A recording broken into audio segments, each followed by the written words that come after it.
Assalamualaikum warahmatullahi wabarakatuh.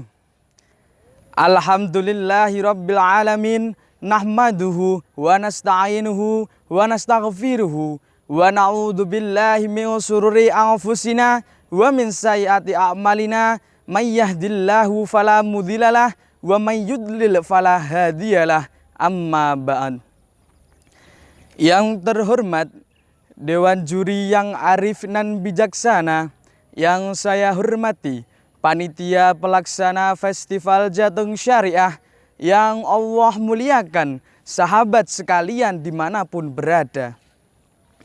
Pertama-tama, segala puji syukur kita panjatkan kepada Allah Subhanahu wa Ta'ala, Tuhan seluruh alam, pemilik dunia dan seisinya, yang telah menciptakan manusia dengan sempurna, disertai dengan akal pikiran yang luar biasa untuk melaksanakan perintahnya dan menjauhi larangannya.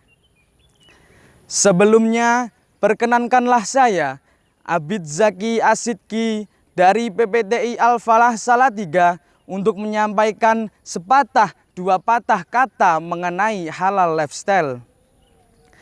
Allah Subhanahu wa Ta'ala berfirman dalam kitab sucinya yang berbunyi, A'udzu billahi minasyaitonir rajim. Bismillahirrahmanirrahim. Ya ayyuhan nasu qulu mimma fil ardi halalan thayyiban wa la tattabi'u khutuwatis syaitan innahu lakum aduwwum mubin. Artinya, wahai manusia, makanlah sebagian makanan di bumi ini yang halal lagi baik, dan janganlah mengikuti langkah-langkah syaitan. Sesungguhnya ia bagimu ialah musuh yang nyata.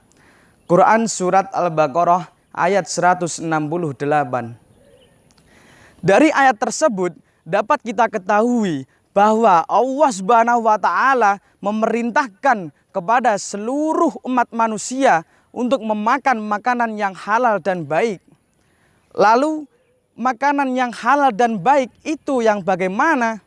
Tentunya yang sesuai dengan syarat dan ketentuan di dalam agama Islam, dari segi zatnya, cara mendapatkannya, bahkan bagaimana proses dalam memasaknya, apakah sesuai dengan koridor di dalam agama Islam atau tidak. Dan pastinya dari ayat tersebut tidaklah hanya sebatas makanan saja, akan tetapi semua kebutuhan yang kita butuhkan di dunia ini seperti sandang, papan, harus kita peroleh dengan cara yang baik dan halal. Dalam tafsir Al-Misbah dijelaskan bahwa seruan kehalalan makanan ditujukan kepada seluruh umat manusia, apakah beriman kepada Allah Subhanahu wa Ta'ala atau tidak. Namun demikian, tidak semua makanan dan minuman yang halal otomatis thayyib, dan tidak semua yang thayyib adalah halal. Ada juga yang halal dan baik untuk satu orang yang mempunyai kondisi kesehatan tertentu. Ada juga yang kurang baik untuknya walaupun baik untuk orang lain. Contohnya, jika seseorang mempunyai tekanan darah tinggi apabila mengonsumsi daging kambing, maka tekanan darahnya akan terganggu.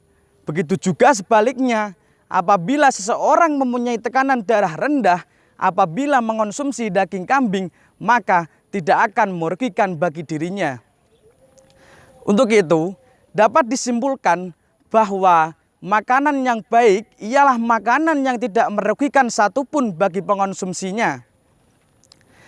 Jika kita melihat di zaman yang modern seperti saat ini, yang apa-apa serba mewah, keren, berkelas, tanpa memandang dari mana cara kita mendapatkannya, tidak menghiraukan apakah Allah Subhanahu wa Ta'ala ridho atau tidak, apakah hal tersebut bermanfaat atau tidak, apakah hal tersebut merugikan orang lain atau tidak. Semestinya di zaman yang canggih seperti sekarang ini, manusia bersyukur dengan memanfaatkan kemudahan ini dengan sebaik mungkin. Gaya hidup halal harus kita terapkan. Perkuatlah iman, jauhilah kemungkaran. Bersihkanlah diri dengan hal-hal yang halalan dan thayyiban. Untuk itu, sahabat sekalian, sebelum semuanya terlambat, sebelum nyawa berada di kerongkongan, sebelum mata tak lagi bisa melihat, sebelum telinga tak lagi bisa mendengar, marilah kita membersihkan diri dengan hal-hal yang halalan thayyiban. Demikian yang bisa saya sampaikan. Namun sebelum saya akhiri, saya ada pantun terlebih dahulu nih. Sayur tomat buah semangka, sebagai muslim yang taat, berbuat yang halal-halal saja. Terima kasih atas kesempatannya. Apabila ada kesalahan baik tutur kata ataupun perbuatan, saya memohon maaf dan semoga kita bisa bertemu lagi. Sekian dari saya.